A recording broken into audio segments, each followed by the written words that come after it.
Hi friends, இன்றைக்கி December 20 வெள்ளிக்கிழமை. இன்றைக்கி பாகியலட்சுமி சிறையில் என்ன நடக்குதுன்னு சொல்லிட்டு பார்க்கலாமா? ராதிகா இப்போது வீட்டுக்குள்ளார வந்தாச்சு. இப்போ பார்த்தீங்கன்னா வீட்டில் பிரச்சனை வெடிச்சாச்சு. கோபி வந்து கேட்குறாங்க, இப்போ எதுக்கு அவசர அவசரமாக வீடு காலி பண்ணுன்னு சொல்கிற ராதிகா? அது நம்ம 2 பேரும் சேர்ந்து வாழ்கிறதுக்காக வந்து வாடகை எடுத்த வீடு தானே, ஏன் உனக்கு என்னாச்சு அப்படின்னு சொன்னதும், ஏன் உங்களுக்கு என்னன்னே வந்து தெரியாதா? சரி, நான் இப்போ சொல்கிறேன் கேளுங்க. நீங்கள் கால் பண்ணப்போ என்னால் எடுக்க முடியல தான். அது என்ன சுச்சுவேஷன்றது உங்களுக்கு வந்து நல்லா தெரியும். ஆனால் உங்களை ஹாஸ்பிட்டலில் அட்மிட் பண்ணி சர்ஜரிலாம் முடிஞ்சதுக்கப்புறம் தான் எனக்கு வந்து தகவலே கொடுத்தாங்க. அதுக்கப்புறம் நான் வந்து விஷயம் தெரிஞ்சு ஹாஸ்பிட்டல் வந்தப்பையும் என்னை வந்து உங்களை வந்து பார்க்கவே விடலை. உங்கள் அம்மா ஒரு பக்கம், உங்கள் பொண்ணு ஒரு பக்கம்னு சொல்லிட்டு எல்லாருமே என்னை டார்கெட் பண்ணி உங்களை வந்து பார்க்க விடாமலே செஞ்சுட்டாங்க. இப்போ இவங்கெல்லாம் பேசுகிறது எப்படி இருக்குன்னா, ஃபோன் எடுக்காத நான் வந்து கெட்டவ மாதிரியும், ஃபோன் எடுத்து உங்களுக்கு வந்து ஹெல்ப் பண்ணவங்க வந்து நல்லவங்க மாதிரியும் தூக்கி வச்சு பேசிகிட்டு இருக்காங்க. ஒரு தடவை தானே என்னால் வந்து உங்கள் பக்கத்தில் நிற்க முடியாமல் போயிடுச்சு. கொஞ்சம் யோசிச்சு பாருங்கள். கல்யாணம் ஆனதுலேருந்து உங்களுக்கு எவ்வளவோ ப்ராப்ளம் வந்தது. அப்போல்லாம் நான் வந்து உங்களுக்கு பக்கபலமாக உங்கள் கூடயே தானே நின்னேன், உங்களுக்காக தானே பேசினேன், உங்களுக்காக எல்லாரையும் நான் வந்து எதிர்த்துக்கிட்டல. ஆனால் உங்களுக்கு அதெல்லாம் தோணவே இல்லைல்ல. உங்களுக்கு என்னை பற்றியெல்லாம் கவலையே கிடையாது. நீங்கள் வந்து இங்கே உங்கள் வீட்டில் வந்து சந்தோஷமாக இருக்கேன்னு என்கிட்டயே வந்து சொல்கிறீங்க. அப்போ என்னை பற்றி மயு பற்றியெல்லாம் உங்களுக்கு வந்து கவலையே இல்லை அப்படி தானே அப்படின்றாங்க. ஏன் என்ன நீ பாட்டிக்கு வந்து பேசிட்டே போகிற அப்படின்றாங்க பாட்டி. உடனே நான் வந்து என் புருஷன்கிட்ட பேசிகிட்டு இருக்கேன், நீங்கள் அமைதியா இருங்க அப்படின்னு சொல்றாங்க.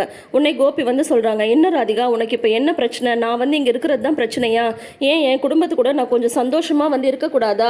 இப்போ நான் வந்து அங்கே வந்தாலும் நீ என்ன பண்ணுவ? சண்டை போடுவ, என்னை வீட்டை விட்டு போன்னு சொல்லுவ. அதுதான் இத்தனை நாள் நீ பண்ணிட்டு இருந்த. கொஞ்சம் என் மனசுக்கு திருப்தியா இருக்கிற வரைக்கும் தான் நான் வந்து இங்கே இருந்துட்டு வரேனே, அதை ஏன் ராதிகா புரிஞ்சுக்க மாட்டேன்ற அப்படின்னு சொல்றாங்க. ஓ, அப்படின்னா உங்களுக்கு உங்க சந்தோஷம் தான் முக்கியம், என்னை பத்தி மயு பத்தி எல்லாம் கவலையே கிடையாது.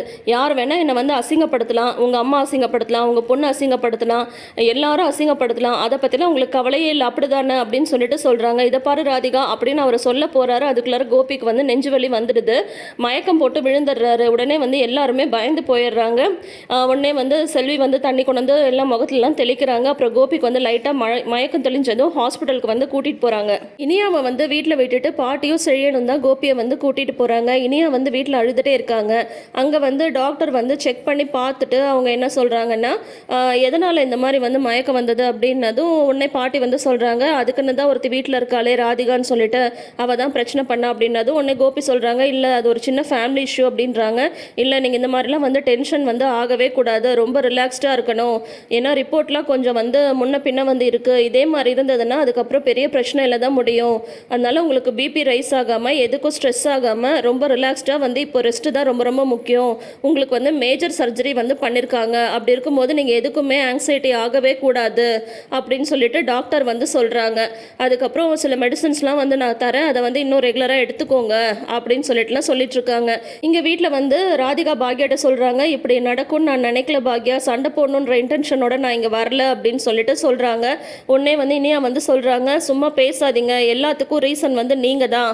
நான் கூட அன்றைக்கி உங்கள் வீட்டுக்கு வந்தப்போ தேவையில்லாமல் உங்ககிட்ட எல்லா பிரச்சனைக்கும் நீங்கள் தான் காரணம் அப்படின்னு சொல்லி கோவத்தில் சொல்லிட்டேன்னு நினச்சிட்டு நான் வந்து ரொம்ப கில்ட்டியாக ஃபீல் பண்ணிட்டு இருந்தேன். ஆனால் இப்போ நான் தெளிவாகவே சொல்கிறேன், நீங்கள் எதுக்கு இங்கே வந்து வந்தீங்க? டேடிக்கு வந்து எவ்வளோ பெரிய சர்ஜரி வந்து நடந்திருக்கு தெரியுமா? ஆப்ரேஷன் முடிஞ்சு அவர் வந்து நல்லா தான் இருந்தார், சந்தோஷமாக இருந்தார், எங்கள் கூட முன்ன மாதிரியே வந்து பேசி சிரிச்சிட்டு இருந்தார். ஆனால் நீங்கள் வந்தீங்க, சண்டை போட்டிங்க, இப்போ பாருங்கள் டேடிக்கு வந்து முடியாமல் போயிடுச்சு அப்படின்னு சொல்லிட்டு இருக்காங்க. உன்னை பாக்யா வந்து இனியா வதட்டுறாங்க, இனியா பேசாமருன்ட்டு. முடியாதுமா, என்னால் பேசாமல் இருக்க முடியாது, எனக்கு என்னோட டேடியோட ஹெல்த் தான் வந்து முக்கியம். உங்களை யார் இங்கே வந்து வர சொன்னால்? அதை தான் நாங்கள் சொல்கிறோம்ல, நீங்கள் இங்கே வர வேண்டாம், உங்களை பார்த்தா டேடி டென்ஷன் ஆகுறாங்கன்னு சொல்லிட்டு உங்களை யார் இங்கே வர சொன்னா?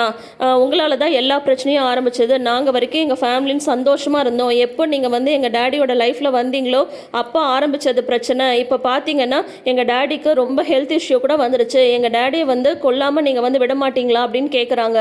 உடனே பாக்யாவுக்கு வந்து கோவம் வந்துடுது. இனியாவை வந்து அடிச்சிடுறாங்க. செல்வி வந்து திட்டுறாங்க, அக்கா நீ இப்போ எதுக்குக்கா இனியா பாப்பாவை அடிச்ச அப்படின்னு சொல்கிறாங்க. அவள் என்ன பேச்சு பேசிகிட்டு இருக்கா? தேவையான பேச்சு தான் பேசணும் அப்படின்னு சொல்லிட்டு சொல்கிறாங்க.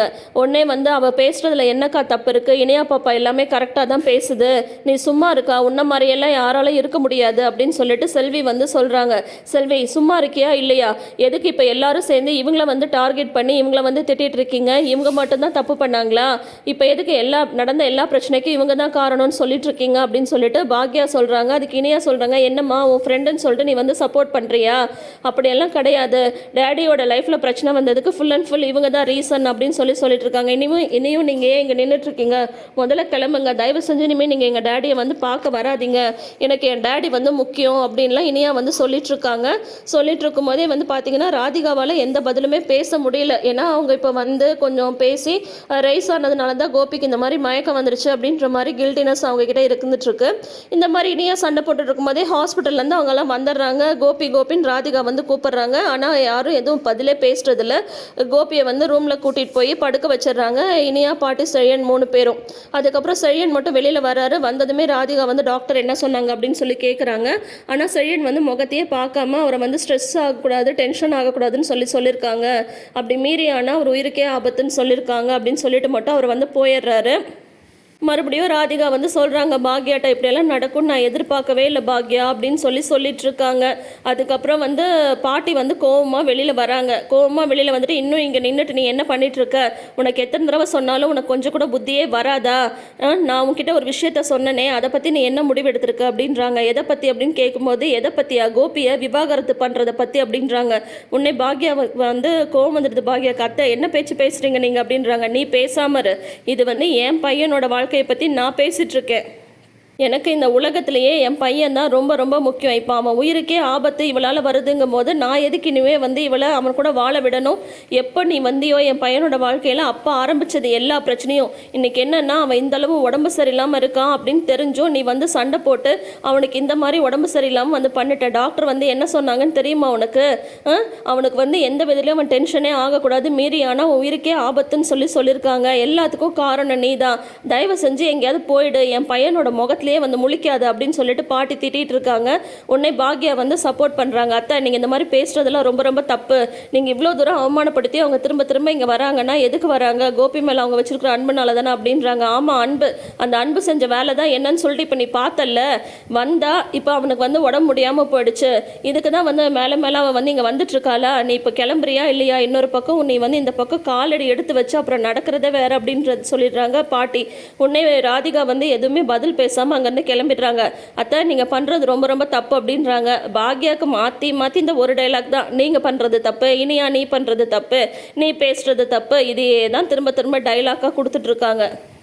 ஒருத்தவங்க வந்து அமைதியாக இருக்காங்கன்னா நீங்கள் மேலே அவங்கள வந்து திட்டிகிட்டு இருப்பீங்களா? அவங்க அவரோட புருஷன், அதனால் அவங்க கண்டிப்பாக வந்து அவங்க என்ன ஏதுன்னு பார்க்க தான் செய்வாங்க அப்படின்றாங்க. வருவா அவன் மட்டும் இனிமேல் இங்கே வந்து காலடி எடுத்து வைக்கட்டும், அவள் காலையே நான் வந்து உடச்சி விட்டுருவேன். டாக்டர் என்னெல்லாம் சொன்னாங்கன்னு தெரியுமா? கோபி வந்து இப்போ எவ்வளோ ஒரு உடம்பு முடியாத மாதிரி இருக்கான்னு தெரியுமா? எல்லாத்துக்கும் காரணம் இவ தான். சண்டை போட்டு நிம்மதியே இல்லாமல் பண்ணி என் பையனுக்கு இந்த மாதிரி வந்து நடக்க வச்சுட்டா. இந்த விஷயத்தில் நீ வந்து தலையிடாத பாக்யா அப்படின்னு சொல்லிட்டு அவங்க உள்ளே வந்து போயிடுறாங்க.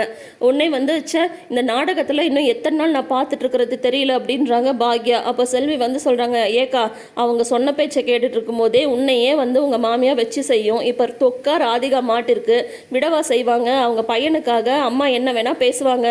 என்னை கேட்டால் இந்த விஷயத்துலலாம் நீ வந்து தலையிடாமல் ஒதுங்கி இருக்கிறது தான் நல்லதுன்னு எனக்கு வந்து தோணுது. நீ ஏங்கா ராதிகாவுக்கு போய் சப்போர்ட் பண்ணுற அப்படின்ட்டு செல்வி வந்து சொல்கிறாங்க. 100க்கு 100 கரெக்டு செல்வி. இது வந்து ராதிகாவுக்கும் பாட்டிக்கும் கோபிக்கும் நடக்கிற பிரச்சனை. இதில் வந்து பாக்யா வந்து ராதிகாவுக்கு சப்போர்ட் பண்ணணும்னு அவசியமே கிடையாது. இதே மாதிரி வந்து பேசி தானே வந்து கமலா வந்து பாக்யாவுக்கும் கோபிக்கும் டைவர்ஸ் வந்து வாங்க வச்சாங்க. இப்போ வந்து பாட்டி அந்த ஸ்டாண்டை வந்து எடுத்திருக்காங்க. கர்மா இஸ் அ பூமராங்கன்னு சும்மாவா சொல்கிறாங்க? கோபியும் சரி ராதிகாவும் சரி எடுப்பார் கைப்பிள்ளையாக தான் இருக்காங்க. கோபியும் சரி ராதிகாவும் சரி அவங்கவுங்க அம்மா என்ன சொல்கிறாங்களோ அதை தான் கேட்குறாங்க.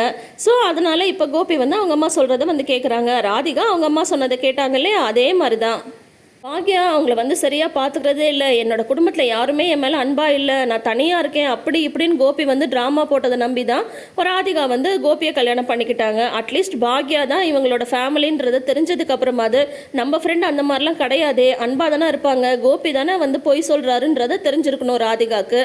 ஆனால் அவங்க வந்து அவங்களோட சுச்சுவேஷனை யூஸ் பண்ணிக்கிட்டாங்க. மயுக்கு வந்து ஒரு அப்பா வேணும்னு அவங்க நினச்சாங்க. இப்போ வந்து பார்த்தீங்கன்னா என் பையனோட உயிர் தான் எனக்கு முக்கியம்னு பாட்டி வந்து சொல்கிறாங்க. ஆக மொத்தம் இவங்க 2 பேரும் எல்லா சைடுமே தப்பு இருக்குது. ராதிகாவுக்கு வந்து சப்போர்ட் பண்ணுறதோ பாட்டிக்கு வந்து சப்போர்ட் பண்ணுறதோ சுத்த அபத்தம். அதனால் பாக்யா வந்து செல்வி சொன்ன மாதிரி பேசாமல் இருக்கிறதே ரொம்ப ரொம்ப நல்லது. அப்புறம் வந்து பார்த்தீங்கன்னா, இங்க வந்து கோபியோட ஃப்ரெண்ட் வந்து கோபிய பார்க்க வராங்க. செந்தில் வந்துட்டு இந்த மாரி வந்து "சாரிடா, நீ வந்து ஒரு எமர்ஜென்சின்னு எனக்கு கால் பண்ணியிருக்க.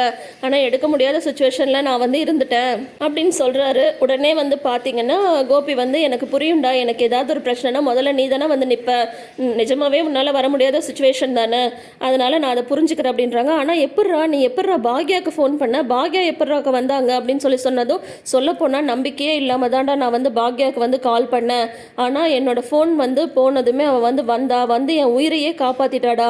நான் அவளுக்கு எவ்வளவோ தப்பு பண்ணியிருக்கேன், எவ்வளவோ வந்து அவளுக்கு பிரச்சனை கொடுத்துருக்கேன். ஆனால் அது எல்லாத்தையும் மீறி என் உயிரை வந்து அவள் காப்பாற்றி கொடுத்துருக்கா. ரியலி ஷீ இஸ் கிரேட்" அப்படின்னு சொல்கிறாங்க. "சரி, இப்போது நீ வந்து இங்கே இருக்கிறது பாக்யாவுக்கு சங்கடமாக இருக்காதா?" அப்படின்னு சொல்கிறாங்க. "சொல்லப்போனால் நான் இங்கே இருக்கிறது பாக்யாவுக்கு பிடிக்கல தான். ஆனால் என்ன பண்ணுறது, அம்மா, இனியா, செழியன் இவங்க எல்லாரும் வந்து நான் இங்கே இருக்கணும்னு விரும்புகிறாங்க. அது மட்டும் இல்லை, எனக்கும் இங்கே இருக்கிறதுனால என் மனசே லேசான மாதிரி இருக்குது. நிம்மதியாக நான் தூங்கி எத்தனை நாள் ஆகுது தெரியுமா? ஆனால் இப்போ நான் நிம்மதியாக தூங்குறேன். என் குடும்பத்து கூட இருக்கிறது தான் எனக்கு வந்து சந்தோஷன்றது எனக்கு இப்போ தாண்டா புரியுது" அப்படின்றாங்க. உடனே அதுக்கு செந்தில் சொல்கிறாங்க, "எத்தனை நாள் கோபி, எத்தனை நாள் நீ வந்து இங்கே வந்து இருக்க முடியும்? எப்போ இருந்தாலும் நீ வந்து உன் வீட்டுக்கு போய் தானே ஆகணும்" அப்படின்றாங்க. அதோட இன்னைக்கு எபிசோடை வந்து முடிச்சிருக்காங்க.